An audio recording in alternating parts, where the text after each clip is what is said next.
Hey, what's going on, everybody? My name is Corey, better known as the Seaman, and I want to welcome you to another edition of the Seaman's Cinema Sitdown. So, we had a 2-episode premiere drop last night, and instead of struggling to get up and then being up and just cruising through the day, I was hoping that the 9 p.m. change-up would, be beneficial to me, and by 10:30, 11, it was past the Seaman's bedtime. He was very sleepy, and he went right to sleep. But I think having a night to sleep on the show and think about it a little bit more after watching it last night, I feel even more prepared to dive into the conversation we are about to have. What are we talking about? Why don't you pull up a chair, take a seat? We are getting ready to dive in spoiler-free into episodes 1 and 2 of Ahsoka Season 1, and their titles are Master and Apprentice and Toil and Trouble. And I gotta tell you, man, I really think Ahsoka's off to a strong start. We already know that Rosario is great in this role, and it's no surprise that her getting more time with the character is already clicking, and just like the small things that she does, man, like going through the episodes like a second time a little bit this morning, like there are just like looks and moments and like expressions and body language that are just so inherently Ahsoka, like things that are ripped right off of the animated page. And that's one of the things that I just absolutely love about her. And it's almost more subtle in some ways, as I think the thing that I'm appreciating the most right now about the show is that Dave Filoni is willing to take his time. I think a lot of times when you're in the Star Wars and superhero realms, and we see it quite often, and look, it could still end up this way, but it feels like a lot of these series on Disney Disney Plus feel rushed, specifically down the back half, right? We did see a very methodical start to Secret Invasion, and that fell off the wheels and became like a sprint to the finish that really wasn't necessary in any way, shape, or form, and that really hurt that series. But knowing how Dave Filoni treats his toys, right? Like, these are his characters. I don't expect him to drop the ball in that regard at all, and it makes me excited that he's willing to take his time through these first 2 episodes. That it's a very methodical pace, and it works very well in what you're building to, right? Like, this idea of Ahsoka trying to find Thrawn, because there are rumors that he has rematerialized somewhere. He's not dead after him and Ezra disappeared. And then obviously, if you are a fan of Rebels and you've seen the animated show, you know that Ezra is with Thrawn, and they both disappear at the end of that series. So if Thrawn is back in play, Ezra could be back in play. And working through the things that Ahsoka works through in these first 2 episodes, from trying to find this MacGuffin type thing that's necessary to possibly finding Thrawn, to rallying up some of the rebels, interacting and talking to Hera, coming back and starting to reacclimate herself with Sabine. Like, it's the right approach, and it's also giving us time to meet and be introduced to our new Siths, being played by the absolutely marvelous Ray Stevenson, R.I.P. And he's extremely strong, specifically in the open of the series, because spoilers, they start there before we get to Ahsoka, and he's very, very strong. And then Ivana Sakno, and Ray Stevenson's playing Baylan Skoll. Ivana Sakno, his apprentice, playing Shin Hati. And Baylan and Shin are friggin' badass. I really like the vibe that you get from the two of them. And to this point, Shin has done the most actual action, you could say. Although they both do a little bit. But she's definitely gotten more in that realm. But just the way that Stevenson is carrying himself, you just feel that evil. And like I said, that opening in the first episode, I really liked how that all came about and how Filoni kind of built into like, oh, what are we getting to? Oh, this is really cool. And I'm really looking forward to that pairing, and especially Sakno, because she is just very striking on screen, and in the action sequences that we've gotten with her, she's very, very strong. And I like that duo being put together to kind of form our Sith counterparts to our technically no Jedi, although obviously Ahsoka was a Jedi still in touch with the Force, has her sabers, and Sabine has, Ezra's saber, and she has wielded the black saber at times, and we've never really seen her be in tune with the Force, so to speak. And that's one of the things I'm very much looking forward to the show diving into, because in the gap of time, there is a period where her and Ahsoka were training together, and then that stopped. And that's one of the interesting things that Filoni's starting to explore with these two characters. And again, it's one of these where I really think the slower pacing helps with that story. And I just think that Filoni, from the writing's perspective, because he's writing all of the episodes here, he's only directing, I'm not sure how many he's directing. He directed the first episode, and then we got Steph Green on the second episode. But what he's building from a story standpoint, I appreciate how much room and space he's giving the actors to really dive into these scenes and these characters and feel emotion and have those physical movements and traits that are similar to these characters. I mean, one of the things that I've been most impressed by is Natasha Leo Bordizzo, who's playing Sabine. I mean, there are moments where even verbally, like her voice audibly sounds like Sabine, and just the way that she carries herself, same thing. Some of the looks she has throughout the course of the show, and definitely some of the interactions she has with Ahsoka and Hera. It just feels so natural. And then I think, like I said, what Filoni is building to and kind of spinning out from Rebels as a story, it's really interesting, and there's cool Star Wars things that connect to this type of a journey. And that's one of the things that I really dig, is where this show right now definitely has a Rebels vibe to it, but very much like Rebels was, where it's its own thing. You every once in a while just get these really classic Star Wars-y moments, and there's lots of those in here, and all of it's natural, even down to the humor. I mean, I think the Star Wars humor here is really good, and so much of that.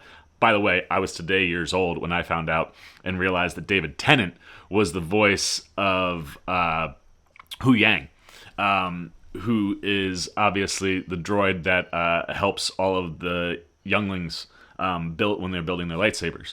And he was always part of the temple. And I, in watching Clone Wars, never realized that it was David Tennant. And then watching the show, like, Tennant's name kept coming up in the credits. I'm like, well, I haven't seen David Tennant anywhere. Where is he? Not like really thinking, because I'm just hearing Hu Yang going, oh, that's David Tennant. And he's been fantastic. I really like the incorporation of Hu Yang, someone that's connected to Ahsoka directly. And his presence is so important to the way that Ahsoka thinks and works through things, and he provides a lot of that Star Wars-y humor that's been really good. One of the other things that obviously will contribute to that Star Wars humor, good old Chopper. We get him come episode 2, and his first live-action appearance did not disappoint. That crazy little mofo is just as crazy as we remember him. And like the first decision-making thing that he gets in the episode, you're just like, yeah, you're a crazy, sassy little son of a bee, and I love you. And the little arms, they never disappoint, man. And I can't wait to see more of him, and specifically more with him and Hera. Because obviously it's Hera's droid. And I gotta tell you, I was excited that Mary Elizabeth Winstead was getting this opportunity, because I love her. She's so good. But in rewatching Rebels, I started to get a little nervous based on what we had seen in the trailers, that she might not hit the character like right on, right? Where it's like, obviously we know Rosario is locked in with Ahsoka. Bordizzo just visually gives off such strong Sabine vibes that like I wasn't really worried there. And like I said, initially I wasn't worried until I rewatched Rebels, because Hera's got this like motherly attitude to her, and I wasn't sure if Mary Elizabeth Winstead could pull that off. And the coolest thing about these first 2 episodes, it took her about 2 seconds of screen time for me to go, oh yeah, no, she feels exactly like Hera. Like, the way she carries herself, her delivery of things, it's very in tune. And that's the thing I'm really digging about these first 2 episodes, is the characters that we are familiar with. If you watch those animated shows, they feel dead on. And if you haven't watched the animated shows, I think that Filoni is presenting everything in a way that is, I think, straightforward enough to be able to follow and pick up on. Obviously, there are lots of things that if you watch the show, you'll pick up on or enjoy a little bit more because you have that background. But I'll be very interested to see what my mom says once she and my dad jump into Ahsoka, because they have no background of the animated shows outside of like little tidbits I've dropped here and there when I'm home. But I think it's presented in a way where, yes, you're going to have questions. There's going to be things that are mysterious or things that you don't necessarily understand completely right now. But I think the way that Filoni is building the story in general, someone who doesn't know anything about Rebels or Clone Wars can jump in and follow along. You know, I think the show, as we go, might add more depth to some of those things where you have a better understanding of these characters the way that people that watch the show do. But I think, like I said, the way that it's presented is very much something that someone who hasn't watched those shows can jump into, and there's really interesting things going on. Like I said, the relationship between Ahsoka and Sabine, I'm really digging, and where Hera is falling kind of into that mix right now just feels very natural and feels very accurate to the characters. And when you're not just looking at like dialogue and story building, because there's definitely a lot of world building, and like I said, I think Filoni is setting up a really good foundation with these first 2 episodes. I'm a little, not reluctant or hesitant, but just a little nervous that the next episode drops in time as much as it does. The rumored time is like 30-something minutes, and the person who released that pretty much nailed the 2 times for the first 2 episodes. But that being said, when you're not just getting, like, you get a really good foundational build of what's going on here, right? Like, people are going after Thrawn or trying to find Thrawn, and adjacently to our Rebels heroes, that means you could possibly be finding Ezra. And that's one of the other things, too, the emotional elements when Ezra comes into play, both with Sabine and Hera. I thought Bordizzo and Winstead really nailed those things. But outside of that, the Star Wars action and the things that you look for and love with these characters, it slaps, man. I mean, Ahsoka gets some really cool stuff right out the gate that is very traditional to Ahsoka, but she does something in a way that I hadn't seen her do it before, and I was like, oh, that was badass.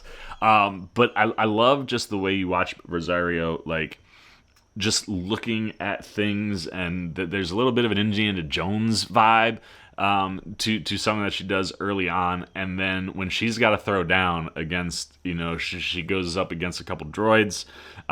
There is an Inquisitor involved, and there's a moment with the end of that Inquisitor fight where Rosario just does this one thing, and it's so simple, and you're just like, God, man, she's so, like, Ahsoka is just one of the best characters that we have in Star Wars, and she's such a badass. But yeah, I mean, all of her action and the fighting sequences have been fantastic. Like I said, the stuff with Ray Stevenson and Ivana Sakhno, very, very strong. Sakhno is really popping. And you get a little bit of Sabine with Ezra's lightsaber in there, and that throwdown is really, really solid and does things that I wasn't expecting myself. Like, during that fight, I was like, oh, snap. I didn't know we were going to do that. Not necessarily carrying the most weight with it when that happens. But it was like, I didn't see that coming. And then there are just lots of really cool, for like Rebels fans, moments that are recreated or things that are similar. Specifically with Sabine, she does something in the second episode that's a really wonderful callback to something a different character does in the cartoon show. And then they like recreate something that they did, like almost shot for shot, with Sabine in the second episode, where I was just like, oh God, thank God Dave Filoni was all in on this, and this is just him, because those little things are what enhance the show so much and what you're watching when you have all the background that you do. Aman Esfandi, who's playing Ezra, we get a little bit of him. We've seen that in the trailer. It's the little hollow image that Sabine has. But man, does that kid capture the essence of him in that like little 10, 15 second bit that he gets. I'm very much hoping that we get more Ezra, and I'm excited to see how that plays out. And I said this in my reactions. I hope that we get long-haired Ezra if he comes back. Like, he's been gone for a while, so let the hair grow out, man. I've always enjoyed long hair Ezra more than short hair Ezra. Other people though that pop in here, for the most part, I enjoyed everybody. Diana Lee Santo, who's playing Morgan Elsbeth, one of the Night Sisters. Interested in what's going on with her and what she is invested in what's going on. Little bit mysterious, and I kind of dig that about her, but one of those things where it's like a Night Sister shows up and I'm just like, come on, man. Like, these are the things I love so much from the animated shows. And I apologize that my phone is going off like crazy in the background. But yeah, I think everything in the first 2 episodes, like the other thing I said while I was watching it that I really dug is that there are lots of moments where it's like, oh man, if I could see the show playing out in the animated version of it. Like, that stuff is really cool and just really locked into the Rebels. And then Kevin Kiner, who's on the score here. This is, again, one of those things where it's like, oh, man, I really didn't pay attention to stuff when I was watching Rebels. But Kiner is actually I was wondering if it was going to be Ludwig, because he seems to be attached to almost all of the things that are Star Wars. But Kiner did all the music for Rebels, and I think he did a bunch of the music for Clone Wars. So it makes a lot of sense for Filoni to use him, and the sound design and the scoring is just so perfect for this show. And what's cool is, this is Ahsoka's show, right? Like, Rebels, your point of view is more Ezra, Sabine, and that group, and Ahsoka would come in. And this show is definitely focused where Ahsoka is front and center. But the usage of the Rebels team to this point and how those relationships can connect to this overall bigger story is really, really cool. And all I will say is, we haven't gotten to Thrawn yet, but for those that are unfamiliar, you're talking about the dude that is basically the one that was groomed to replace Vader in the sense of being a leader for the Empire. He does not have force powers, but his tactician skills, his genius intellect makes him one of the most threatening and deadly admiral, general, military people in the war, and his ruthlessness is just so much fun. And he is very much a tactician, but if you need him to throw down, homie is scary. So I'm very excited to see how all that builds. But yeah, I think what we're getting here from Filoni, is doing all the things that Rebel fans are going to be excited about. And like I said, some of the recreations and moments that we've gotten, and the score coming from Kiner, everything across the board on both episodes was really, really hitting for me. And I think that's just you can see how this is just going to get so much better if Filoni stays on this path. And we'll know next week, man, that shorter episode, Filoni's very good at getting the stories he needs to get across in shorter episodes, because the animated series, works very, very strongly. I just hope it doesn't become a all short episode thing. But I think what we get with these first 2 episodes is a really, really strong foundational start and everything that you're really digging. So if you get the Sea Maniacs up, performances are fantastic. The one thing I was worried about, as I mentioned, was Mary Elizabeth Winstead, if she could really connect with that Hera character, and it takes seconds to be like, oh yeah, she's fine. Chopper is fantastic. I can't wait for more of him, but the little bit we get is so essential Chopper, and that's the same with Ahsoka, with Sabine. I love the new entries that we get with Balin and Shin. Ray Stevenson and Ivana Sakno, I'm very excited about. And then, I forgot the Loth Cats. Yeah, there are Loth Cats in this show, and they're puppets. They're physical. They are tangible, and they're the most adorable friggin' things in this show. And the pacing, I really dig. It's a little bit slower. It's a little bit more methodical, but I think it is appropriate for what we're doing so far, and you can feel all the Rebels things in there. There are moments that, feel like you could see it happening animated in your head.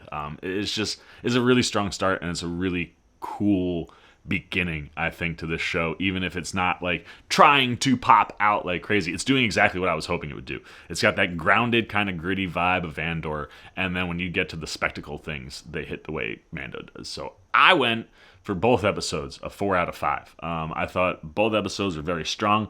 I could see how this show can get even better, though. And once we start to get into the meat and Thrawn starts becoming more in play and we're getting into that stuff, like, I think this thing is going to soar. And I'm very, very excited. So, yeah, everything really working so far.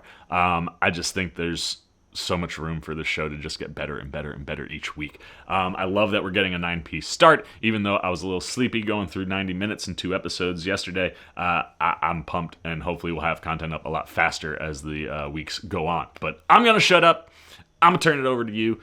First and foremost, have you watched Rebels and Clone Wars? How big of a Star Wars animated and Dave Filoni fan are you? And if you are one of those people like myself, is this show hitting in a way where you're like, oh, watching Dave Filoni bring his characters to live action is so much fun? And the thing that, like, for me, I think would be really interesting is seeing how people who haven't watched Rebels or Clone Wars and have only watched the live action mediums, how that show clicks for them. I think Filoni is presenting it in a way that it'll be easy to follow. You might have some questions and be like, man, I don't understand these relationships yet, but I think you're going to understand that as the show goes on. But for me, like I said, I'll be very interested to see how that connects and how people are kind of moving through. And then if it gets people invested that haven't watched the animated shows, I would love to see this set up like a Rebels live action show, because you could do things with Ezra and Sabine from like a Jedi character perspective that could mirror things that we always want of Luke and Leia.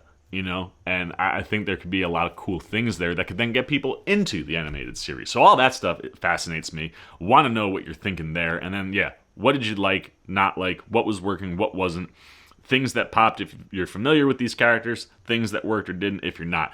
Anything you got, good, bad, indifferent, on Ahsoka, Season 1, Episodes 1, Master and Apprentice, and Episode 2, Toil and Trouble. Put it down below in the comment section. I look forward to talking to you guys down there. As always, if you enjoyed this video, please give me a thumbs up. And if you're new, you want to come hang out with the C-Man all season long with Ahsoka. You want to see, I got caught up on Mando, so those reactions will be coming. You just dig the vibe. You want to show a little love and support. Come join C-Maniac Nation on our journey to 4,000 subscribers. And you can do that simply by jumping over there, hitting that subscribe button, hit that little bell if you want those alerts. And until next time, for the C-Man Cinema Sit Down, I've been the C-Man. I'm signing off. Peace! Oh, you guys are still here. You snuck up on me. You must be looking for more of this guy. Well, I got 2 video options for you, man. Right up here and right over here. And if you want all those C-Man goodies, well, hey, come join the squad right on over there, and I'll catch you on the next one.